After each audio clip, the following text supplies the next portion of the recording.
Hey everyone, it's August 26, 2025. I've started recording from my home. So, this is my house, and I usually drive my car in a reverse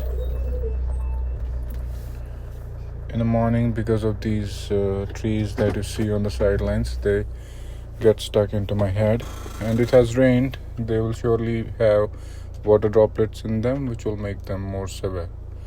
Anyways, I'll open the gate and continue with the journey.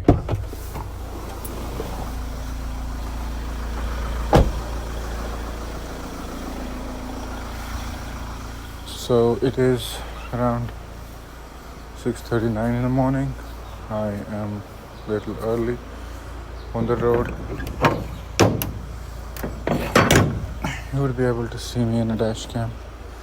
I'm opening the gate with the phone in my hand, and I use separate devices for voice recording and video recording. Usually I didn't do the video recording earlier, but I thought it'll make the videos look a little interesting. So that's how I started doing this. There's a lot of heavy vehicle traffic in the morning. Basically, these are the trucks which are not allowed to ply on the roads during daytime. They carry the raw material, mostly the boulder, that's what they call it, from the riverbeds. It's actually banned lawfully, but they have found their ways to smuggle it and also grease the hands of the officials who actually have a duty to stop this practice altogether. So the law is not followed. They're not allowed to do it, but they still can do it. There's this dog waiting for me outside the gate. I used to give him roti, but I have stopped it lately just because they stop at our gate, and there are kids inside who visit on Sundays, kids of my sisters, and they happen to come outside the gate, and that's the reason I stopped giving them any bread. So this, when I was little, the path you are seeing right now is called Shalkhai.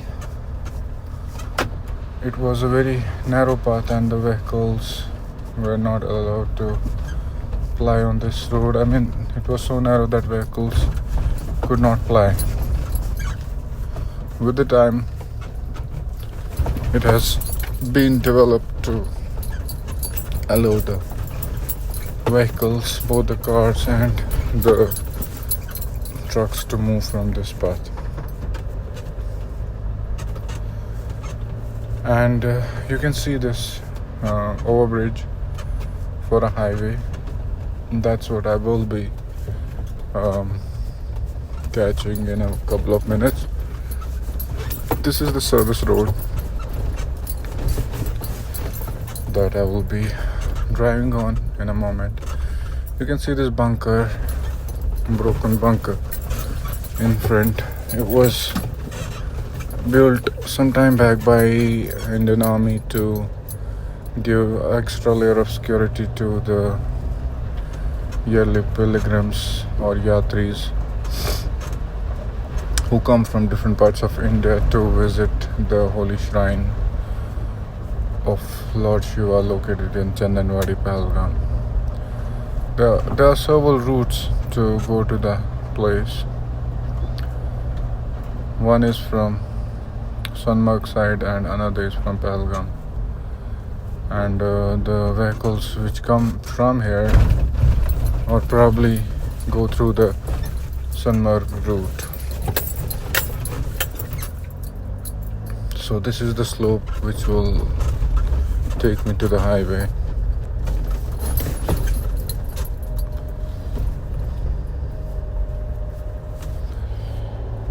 I never thought of doing the vlogging, but this in a way has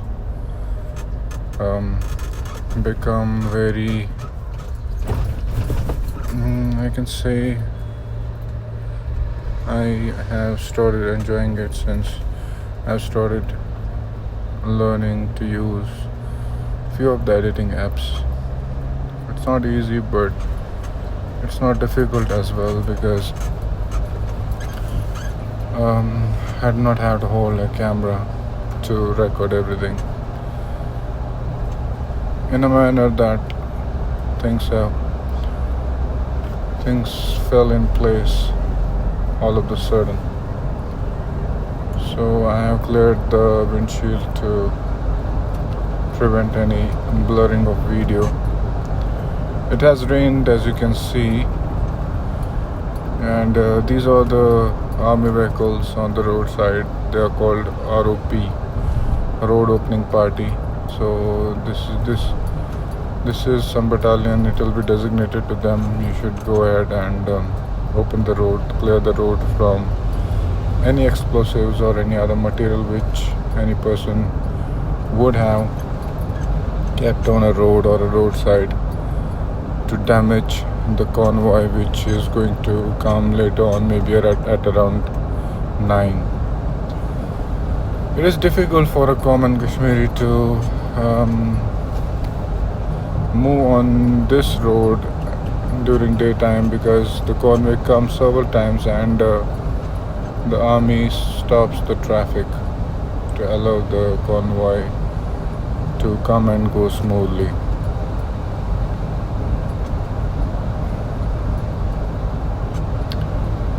My voice, I have not practiced my vocals as yet, so I'll be doing it after this stretch, because when I board the other stretch of the road leaving the highway, it is very bumpy, and I usually used to start recording from that stretch of the road, but today I thought I'll give you the overview of how things look from my home onwards.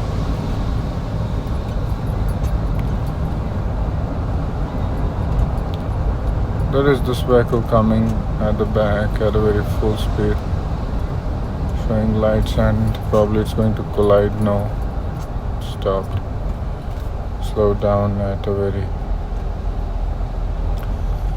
instant. These are some of the vehicles which drive very fast. In my observation, there are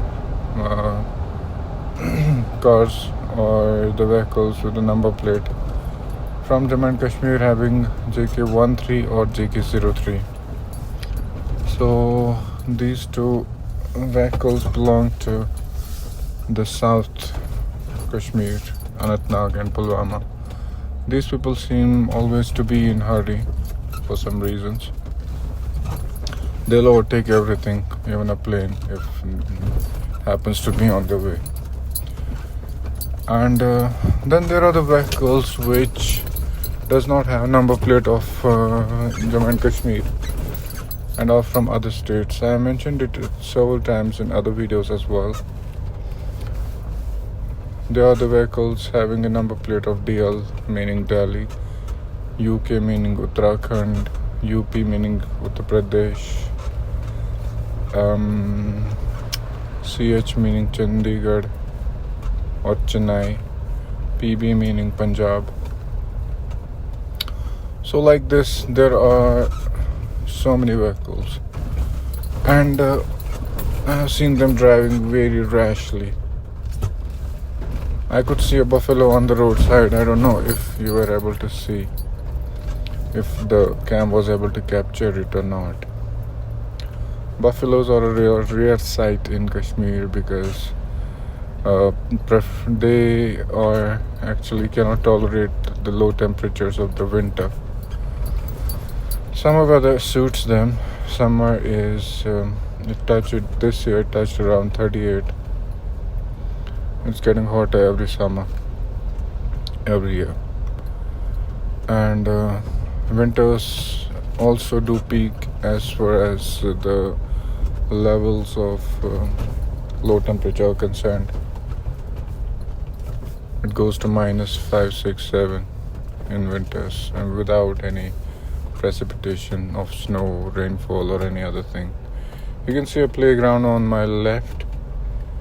It's completely wet, drenched, with a good grass on it. I believe the grass has been freshly cut, and the rain has made it look even greener. You can also see the mountains in the back. They are starting turning green.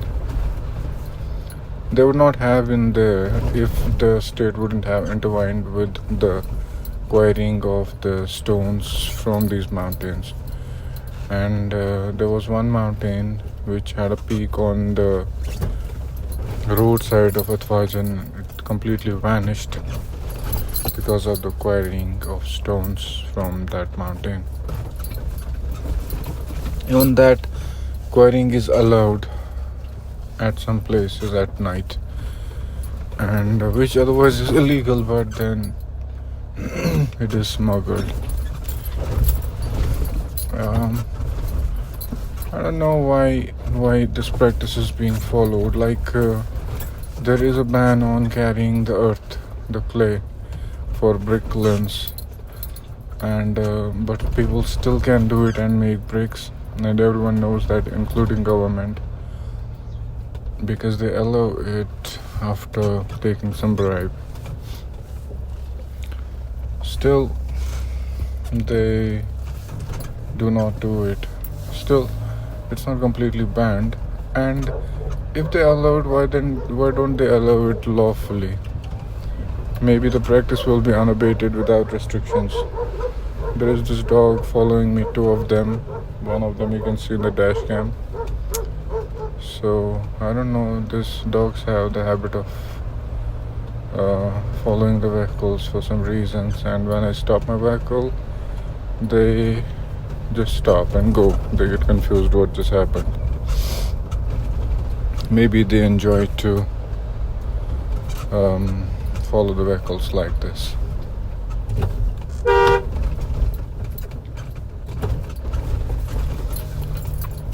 This is River Jhelum on my right, and in the front you can see a small mountain known as Shankaracharya, because there is a temple of Shankaracharya on the top. Maybe Shankaracharya would have been some saint who spotted that temple, or founded that temple, or created that temple. But I have known from the elders of my family that it was not known as Shankaracharya. It was known as Takht-i-Sulaimani, and they believe that the throne of the Prophet Sulaiman, or Solomon in Bible, is located on this mountain. I'll share one of the experience of mine with this mountain. I used to go for a morning walk every Sunday, and I used to go run all the way from bottom to the temple top, and even sit on the temple sideways to meditate for some time. I had done it several times before, And in one of the occasions, I thought of traveling the paths other than the main road. So I used to go through the jungle with the thought that there could be no wild animals just because the army is guarding this mountain.